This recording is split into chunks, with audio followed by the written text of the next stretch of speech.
Okay, guys, taking a break between Christmas and New Year. Happy New Year, by the way. Hope you had a great Christmas. But I did promise one video following up on my video about measurements and subjective versus objective. And the macro takeaway that I'm so glad most of you got was not so much a polar extreme argument of one versus the other, but the takeaway is that better objective measurements can lead to better subjective impressions that are reliable and last a while, not just fleeting in the night. And you see these people that are 100% subjective. They're constantly on a gear merry-go-round. This is best, then this is best, then this is best. And then you go on the forums, you can't even get people that are in this world of all the subjective to always agree. And even worse, you sometimes find dealers that'll say one thing one year, the next thing the next year, this is the best this year. And so this is the type of thing that why objective measurements can help you gain your acumen, better intuition for the people over here that don't know what they're talking about. And what I wanted to do is go in my chair because, yes, on the flip side, there are some people at the super extreme where measurements, if it's not measurable and not to the nth degree, and even ranking stuff for, ridiculous measurements that aren't even audible. Yeah, I want to show you in my listening position where there are some points where the graphs may be make you more neurotic than your ears do. And so interpreting the measurements and knowing what thresholds and what kind of variables in the measurements may say, well, this is the point where I want to look at this measurement versus this measurement. And this is where you can train your ears to be cognizant of changes in certain measurements at certain thresholds lead to a different subjective result. And once you get to that point, then you can walk like Neo in the Matrix pretty much in this hobby because you don't fall for all the voodoo and the other people making you neurotic because they said something sounds good. And you don't get too neurotic about thresholds of measurements that are not even audible. You know how to discount certain specs and certain measurements that are not really that audible. So let's get in my listening chair and give you a little bit of an overview of my room. Hey guys, so here is my screenshot of the Bach. That's what I use for my measurements. I used to use Dirac in the past. If you're a longtime subscriber, you'll know I've shown measurements in my room all the way dating back to when I was using Dirac. And actually before then, I was using the EQ in Roon and actually using an SPL meter from Radio Shack and running frequency sweeps and using the EQ in Roon even. So it's not about per se just using the Bach, but the Bach does give you a lot of advantages that take some of these negatives that people say about EQ and measurements out of the equation because it's much more sophisticated measurements. Even Dirac, as great as it is, still a great product. It's still measurements that you have to take all around you. And by default, an estimate is not 100% accurate. And that's why sometimes when you listen to a Dirac curve or something, and I'm going to show you some other things that this does better than Dirac, it's still not what you like totally because it's not based on what's in your ear. What I like about the Bach and why I would buy it even just for the measurement tools alone is that I'm getting in-ear measurements. You put these in your ear. And this is the mic portion, flat to, I think, 30,000 hertz, 20 hertz to 30,000 hertz. Pretty amazing. And this is actually very expensive. A lot of what you pay for is not just in the Bach product, it's in these mics. And to give you those in-ear results that are no longer estimates anymore and take a lot of negatives out of what people thought were measurement issues in the past, being estimated and not as good as your ears live. Well, now we know what's going in your ear. Now, if you still have hearing loss, it's not measuring that. It's just measuring what's getting into your ear. How you perceive it or how much earwax you have after the ear canal, all these other things can still influence what you hear.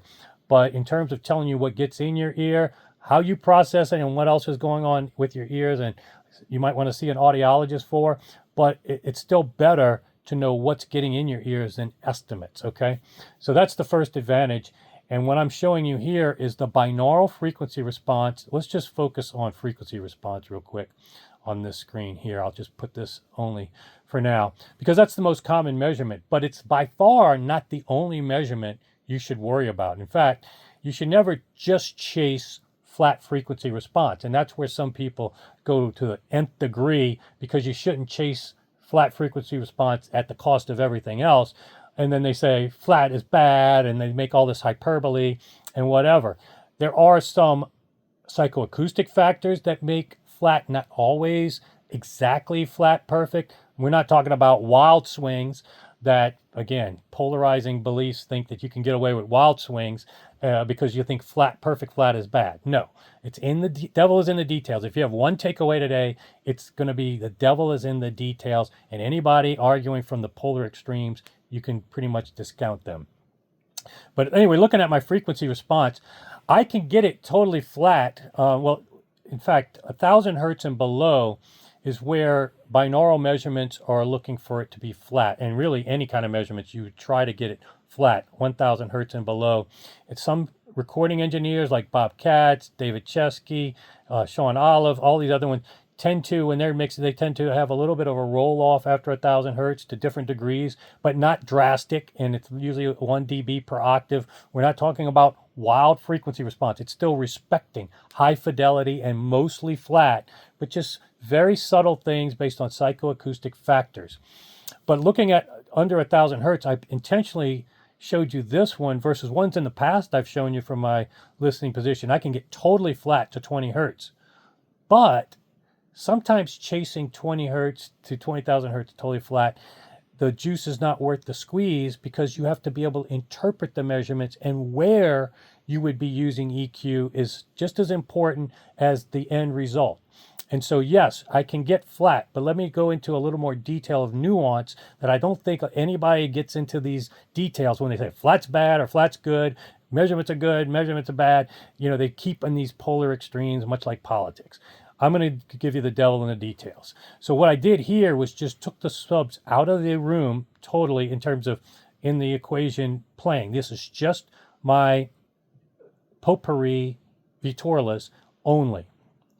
And what I've got with the Bach, and this is even corrected, this is after corrections, I've got mostly flat and left and right are behaving. Again, here's the 1,000 hertz range. Hopefully you can see this mouse here. The 1,000 hertz range, mostly flat all the way down to almost 20 hertz. When you get over 1,000 hertz, that's where your ear pinna, torso, all make, and we all have our own fingerprint.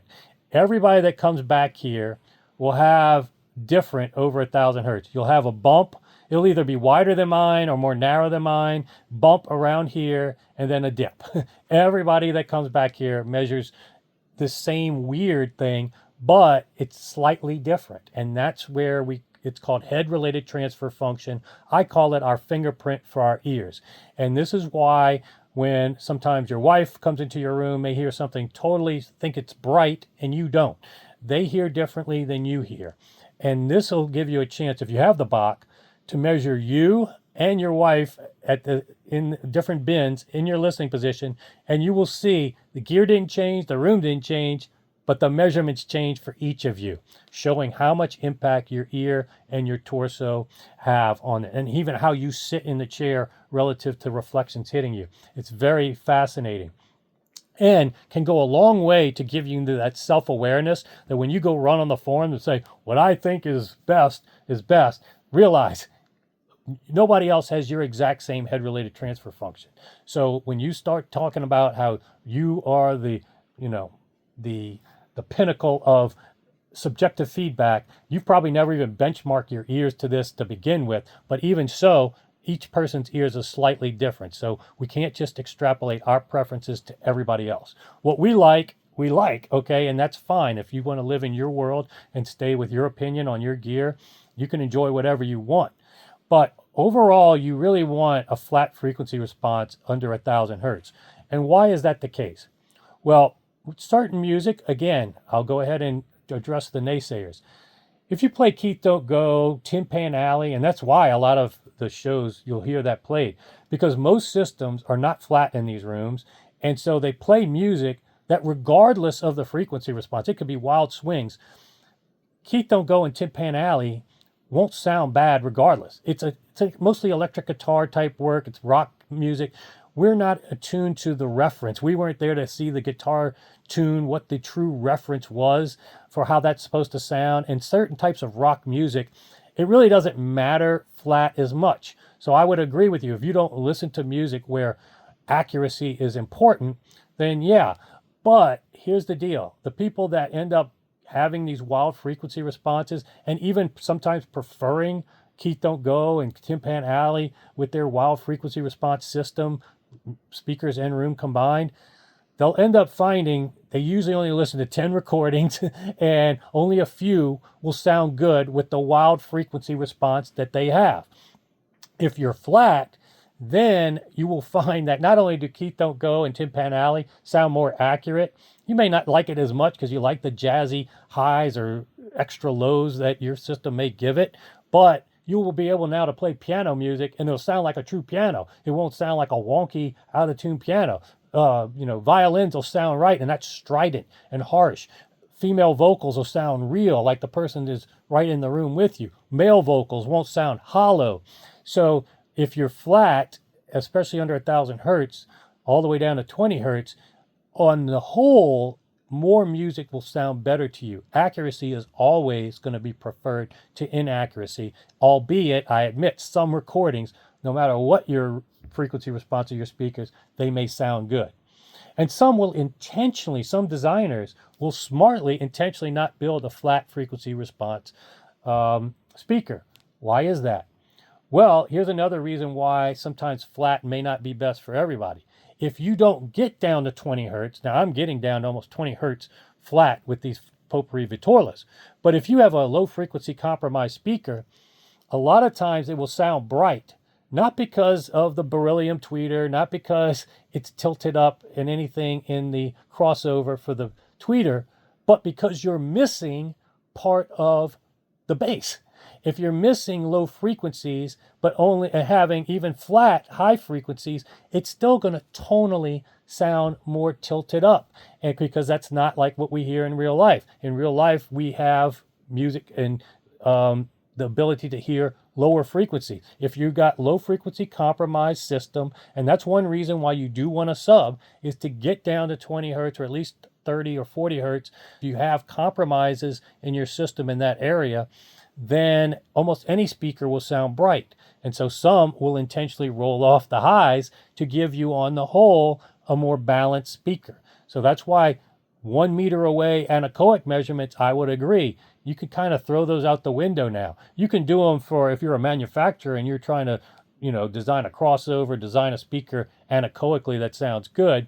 But for an end user audiophile, it's far superior to get in-ear mics at the listening position that take into account the speakers in the room and see what do you need to do to get better sound here, okay? Not 1 meter away, and project or estimate like some of these things like Clip will try to do, which is almost impossible to estimate. I mean, literally you can take, with Clipple, can try to estimate what the in-room response is, but you could take one rug out of the room and it will drastically sound your speakers will sound different. If you have a glass wall and you close the curtains and open the curtains, that alone, Clipple can't, forecast all of these things.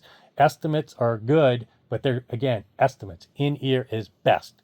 But getting back to my measurements, one reason why I showed you some measurements without it flat is because sometimes, like I wanted to show you, the devil is in the details. So let's talk about my frequency response here down to 20 hertz. Red is the right channel and left is the black. And what you'll see here is that at 30 hertz, I'm flat, okay? They're all equal. But I have actually more in the right channel and less in the left channel. Now I could use EQ very easy to attenuate the right channel, that little bump. And I could use EQ to bump the left channel. That's what a lot of people primitively would do. However, this is a case where understanding DSP, understanding EQs, understanding what the measurements tell me not to do that. What I would do if I wanted to eliminate, well, I'm going to talk about that when I get to this here, but what I already notice here is the difference between my right channel at 20 hertz and 30 hertz and my left averages to about even. So yes, would it be nice for them to be on top of each other flat? It's worse though, in my case, because when you're adding gain under 40 hertz especially, that's taking a lot of power from your amps. And it's also taxing drivers that speakers that may not be able to do 20 hertz. You can boost all you want. If the driver is not big enough to move that air and create it, you're boosting for no reason. So if you're getting these results between your right and your left down to 20 hertz and they sum to about even, here's a case where I don't want to change anything. I don't intentionally do anything below 40, or I think 30 hertz with the Bach on these speakers. I let it do it where it is, and then guess what? The left and right sum to about even. Here's a case where I'm not using DSP because boosting it to flat, chasing flat, sometimes is not, the juice is not worth the squeeze. It causes more problems because I know distortion would go up or put strain on my amps or other things would impact it. Now here's another area here where my left and right are different. Now if I sum the left and the right, there is a dip here, but summing the left and right, yeah, it's about 5, 6, 7 dB down, but summed it would be probably closer to 3 or 4 dB, which is less audible. But I could get rid of it, and I did get rid of it in the past. If you've seen my measurements before, when I use my subs, I'll put a sub in the middle of the room, and I'll cross it over right at that null, which is around 65 hertz. And then, guess what? Now I've got bass being launched at that frequency where I have a null from a different speaker, more amplitude, but also in a different part of the room. It evens out the cancellation that was occurring in my ear at that one frequency here. Now it's like a wave pool that's now getting an impulse from another wave, and then instead of these big peaks and dips, it's more of a ripple because now I have a sub, sending frequencies out into the room, and then it can even out to flat. However, I don't have the subs running, and in my case, I like stereo bass with these panels doing bass all the way down without the subs. I kind of like it even better. Even though measurement-wise it wouldn't be as flat, it's still in the neighborhood when you sum left and right to that 3 or 4 dB down. It's not a big deal. But I could boost it. And let me bring up the ORC menu here because this will get into a Bach feature that is really powerful and better than what I had with Dirac. The Bach does, if you look down here, max allowable boost. The defaults are only 2 dB max boost. And I would never go above that for most people, especially under 100 hertz. When you're starting to boost with DSP under 100 hertz, you're taking a lot of power from your amps. You could be stressing drivers that just can't do it. You're going to typically exchange maybe a little bit better frequency response for more distortion. So again, the devil's in the details. Yeah, flat is great if you can get it with no compromise and no boosting, but if you have to boost and get higher distortion, then that's where the equation is more in the devil in the details, the nuance that I'm talking about. So here, I don't want to boost more than 2 dB, and I'm not even boosting. Here's where I set the max frequency, 30 hertz. I'm doing nothing under 30 hertz. So I'm leaving this here, and these sum to about flat. And then here, I'm summing to around here. And I could boost more because my amps are big. They can plenty much do it, and so can these speakers. However, I'm intentionally showing you I'm not doing this here because I just prefer letting it live because I can't really hear this anomaly that much. It would have to be an EDM recording right at this with a bass pumping right at this null. And sometimes there is a dogma out there that you can't boost your way out of nulls. And theoretically, there is some truth to that. Because if it was a true cancellation, like 20, 30 dB down, yeah, the more you boost, the cancellation is going to be boosted as well, and it still nulls the same null create because it's basically a reflection that they're both hitting at the same time, like a wave pool. So whether you boost more wave at the start, then the back wave is bigger too, and they both null to the same. However, again, the devil is in the details. With most nulls, it's not a total cancellation. So yes, when you boost a few dB, will it go up 1 for 1, boost 1 dB, and then it moves 1 dB up? No. You boost 5 dB, it may move 1 or 2 dB. It may not move as much. And at the actual frequency of the cancellation, like in my case, 65 hertz, I could boost, but probably that 65 hertz would still stay pretty much canceled just due to the waves until I added a sub. However, what would happen is the V that you see there may start to get more and more narrow when I'm boosting because these other frequencies aren't as true cancellations. And so when I'm boosting in that area, it's going to actually, it will translate and make that bigger null be more narrow. And a narrow null is basically not even audible, like I said, unless you're playing something right at that frequency. And also, there are some anomalies with measurement, whether it's in-ear mics or mics. Sometimes under 100 hertz, the sampling is a little less accurate in terms of there can be some more anomalies. So I would not sweat certainly one channel dip of that magnitude that sums to about 4 dB down. Not a big deal. I could boost it if I wanted. I could put my subs in if I wanted to chase the flat. But this is a perfect example of showing you two instances here and here where I'm not going to try to chase flat because I'm not using subs and there are other trade-offs that will make a difference. And this is what my whole video is about. It's not about measurements alone, flat alone. Those people that strictly rely on that, that's a bad polar thing that will not get you anywhere. Over here, polar opposite as well. If you're strictly relying on subjective, you don't understand this, you don't understand measurements and how to benchmark it, you will never hear in your life something that sounds this good. If you don't hear this, and let me just play for you the difference real quick. Well, not with the song because then it'll ruin my video, but let me go ahead and show you. One of the cool things about the Bach is you can hear the A-B difference. You can play pink noise. And this is with the correction in. And now I'm going to go ahead and turn off the correction. You can easily hear that difference. Watch. Off. On. Off. And guys, that's just with pink noise, okay? That's not even spatial cues that you can A-B on the fly when you're listening to music. This is what happens when you have a product that's actually created by a PhD, a scientist, an acoustician, a physicist, people that believe in science. They're not here to blow smoke up your butt with voodoo, quantum, BS, whatever, stuff that otherwise should win a Nobel Prize. These people will win a Nobel Prize based on actual science and provability. And a lot of what you'll see in the Bach, in fact, is even psychoacoustically measured. Here you see psychoacoustic. This in the curve itself, there are psychoacoustic factors as well, because this is thoroughly researched over a decade. Princeton is involved, patents, AES studies. This is not anything just done by one guy, with no scientific background. This is one of the most tested and thoroughly tested products and verified with the best recording engineers on the planet. David Chesky, Bob Katz have both endorsed it. And also, you have some curves while we're talking about David Chesky and Bob Katz. Within flat, as I mentioned, you're not always going to want totally flat. These recording engineers have tended to find certain music that they record may benefit from roll-offs. Usually starting at around 1,000 or 2,000 hertz, they will start to roll off.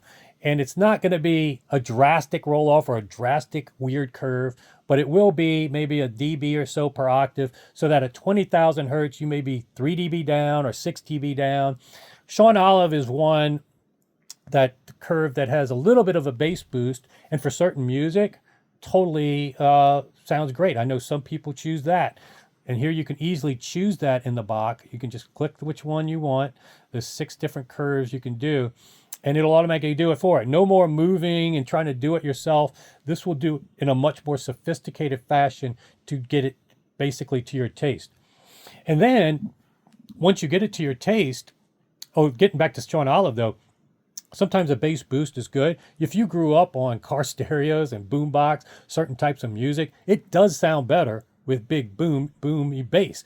However, again, if you're starting to play pianos or classical music, you do not want your bass boosted that much. Sean Olive just has a little bit, at least the curve that we have here. So you can play with this, but then you can also override it with your own EQ if you want. If you want to put more EQ, there is a built-in EQ. You can override anything done here. But there's also some very sophisticated settings. Once you get to 1,000 hertz, that's where our head-related transfer function and our ear pinna can be very sensitive to sibilants and high frequencies, and you can spend a lot of time going from these defaults to other defaults and trying spectral entropy settings and all these different categories of the frequency response. Again, it's not looking at one frequency response as a whole. In fact, some people look at the frequency response only from 200 hertz and above, and then treat everything from 200 hertz to 20,000 hertz the same. No, that's a very primitive way of doing it, especially with measurements only 1 meter away. If you look at half the videos online, it's 200 hertz and above, and they treat everything from 200 and 20,000 hertz 1 meter away, give you measurements, and that's how they judge the quality of a speaker.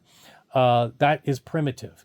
It's not a bad way to do it because that's the only way we had in the past. But 200 hertz and below is very important to get pretty accurate. If you do not have good accuracy, especially in that 100 to 200 hertz range, then I don't care how good the speaker is, 200 hertz and above, it's going to sound wonky.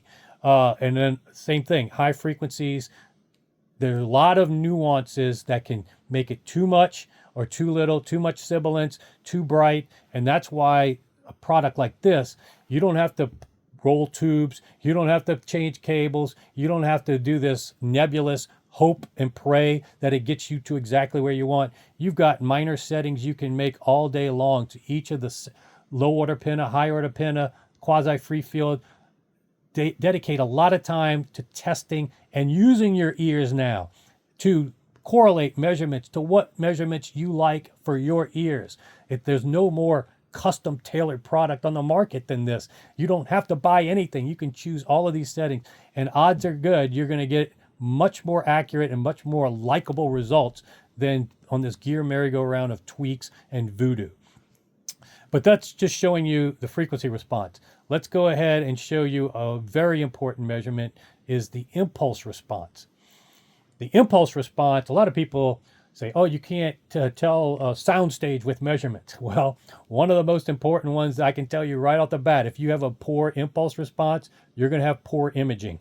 And what impulse response basically does, if you look at this right and left, right is red, left is black, it shows the impulse, the sound from the speaker, and then what does the mic pick up after that sound in 5 millisecond, 10 millisecond increments. And this is an incredible impulse response for at the listening position. I'm over 11 feet away from my speakers, and I'm hearing mostly just the speakers. There's a little bit of a reflection here. This is almost inaudible at 5 milliseconds. But this is a great test, impulse response alone. Unfortunately, a lot of people that have bought the Bach have found out that the speakers that they bought are not all that well designed. They throw a ton of drivers in these boxes. None of the drivers are time aligned, and then they do the impulse response, and you'll find a very messy impulse response with each driver starting at different times, and it gets very messy. And then certain speakers intentionally are not really good with the impulse response, like MBLs. It's just nothing but huge reflections. Everything's reflecting off the wall. You're never hearing really what's on the recording. You're hearing the reflections. Now, MBL does it the right way because it's an intentional thing, and then they tell you to treat the room to kind of tone it down, and they give you their own version of immersive, absent, what people can do now with traditional speakers in the Bach. And actually, two of the biggest advocates of the Bach are actually MBL owners, because it kind of takes away some of that craziness that the MBL does and get it a little more defined. But for most people, true stereo is about hearing the left speaker in your left ear and the right speaker in your right ear. And that the more you're hearing of your speakers in each ear, the more you're going to hear spatial cues that are accurate. But one thing you can do with impulse response, and this is why I would buy this product even if it didn't do anything else, this helps me tell where to put room treatments. Because I can calculate at 5 milliseconds how far the sound had to travel from my speakers to get to my ears at 5 milliseconds. And then I can figure, it's either coming from the ceiling or the floor or this side wall. And then I can retake the measurements. I can put a pillow up on the side, blocking the side wall, and see if that ripple goes away. If the ripple goes away, then I know to put my room treatment on that sidewall. If it doesn't go away, then I know it's not coming from the sidewall. I can put it above my head, take the measurements again, and then know that, oh, it went away. I need to put a cloud on my ceiling to block that reflection. If it's on the floor, which a lot of people are, you can't really do much on the floor. And that's where I think mine is here. But in any case, this will tell you much smarter within seconds where to put your room treatments and if your room treatment did anything to address major reflections. And major reflections early in the time window slot, those are the ones that corrupt our hearing. Once you get further out, it's not as big a deal, but in my case, I'm not hearing anything reflection-wise afterward. And that's a testament to how good the potpourri speakers are. But as you noticed, that doesn't tell the entire story. Like I said, spatial cues and soundstage are about, especially with traditional speakers, hearing the right speaker in your right ear, the left speaker in your left ear. Anything that you hear from the opposite speaker in the wrong ear corrupts imaging, makes the sound stick to the speakers and kind of smash in between them. And that's where the Bach takes it to another level and measures crosstalk. How much are you hearing in the right ear from the left speaker? And it measures it, both left and right. You can see there, left and right, how much crosstalk cancellation each speaker is going to do so that you're not hearing it in your ears, the wrong speaker. And this is what Polk tried to do, Carver tried to do. Everybody's known about this issue. It's not debatable. Crosstalk is a bad issue with stereo traditional floor standing systems, but we just had no way to get rid of it. Now we have a way to get rid of it. And it's not doing it in the primitive way of Polk doing it, which actually, this is a very sophisticated algorithm, patented and everything, and he even ignores mono material.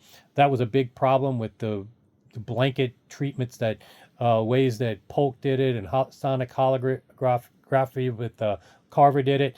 This is a much more sophisticated product, and you can play mono material with the Bach filter on and you won't hear any different. You can A/B all day. That tells you it's not fabricating anything. But getting back to the argument that it's fabricating or gimmicky, here's a binaural recorder that comes with the Bach. You can actually put these mics in your ear, leave them in your ears, and instead of listening to a frequency sweep, you can have your wife or a girlfriend or boyfriend or whatever listen to you at 12, talk to you at 12 o'clock, 6 o'clock, 9 o'clock, 3 o'clock, then hit stop, and then play it back, the recording on your system. And since you were there, you knew where they were, then you can see how accurate your system is able to recreate Soundstage. So the fact that Soundstage is not measurable or you can't be quantifiable. Look, when the recording engineers are mixing in the Soundstage stuff, it is done with technology. Same thing can be done with a suite of measurements to tell whether Soundstage is going to be good or not. Don't be one of those guys at the primitive argument. You can't measure Soundstage. Look, there are metrics if you spend enough time and understand it. And that's what I'm trying to get into the details for. Depends on what metrics you're looking for, depends on how good those metrics are. There are certain points where, I'm not going to sweat certain impulse response reflections like this. I'm not going to go to the nth degree, but if it was a big one, I would. There's thresholds in measurements that you have to get accustomed to. And then there's all kinds of details with products like this that you can play with settings to, all night long until you get it dialed into where you want. And again, that's the takeaway that I wanted to give you guys today is no more of a polarizing measurement camp, subjective camp. It's more about, hey, there's value in both. Let's get the measurements that are worthwhile, that are tangible, that are audible, and let's interpret them properly and consider all the variables like I did here, and then use our ears to tailor it and figure out which measurement settings here and there that gives us still high fidelity metric faithfulness, but some tweaking that our ears and our preferences or music taste is conducive to. And so if I've just made people get out of these polarizing camps just a little bit with this video, then I did my purpose. If you have any questions though, or if you want to know more about the Bach into more details, if obviously you want to order Bach, happy to have a call with you, go over the details, how it integrates, all this kind of fun stuff, because I am a dealer for this and we've got orders out the wazoo right now. There is a backlog, but be sure to email me and I'll put you on the list and be happy to walk through any questions with this. But this applies as well if you use a Dirac, Trin off, if you're using just the Roon EQ with an SPL meter. There's still value in measurements. It's about interpreting them and then knowing when you're Boosting, don't boost too much. Again, one of the best benefits here is I'm only boosting max this setting here. If I didn't go over this earlier, I can't remember. 2 dB max. I would not go much more than that. There's so much negatives to boosting under 40 hertz where you're taking a lot of amplifier power and all these kind of other things with your speaker. It may not even be possible. Certain driver sizes aren't even possible to do much under 40 hertz. So no sense in boosting. Again, I could talk all day. This is enough for now. I'll try to do more of this in the future. Any questions you have, feel free to email me, post a comment, or I'll set up a call with you if you're interested in the Bach. See you back here soon.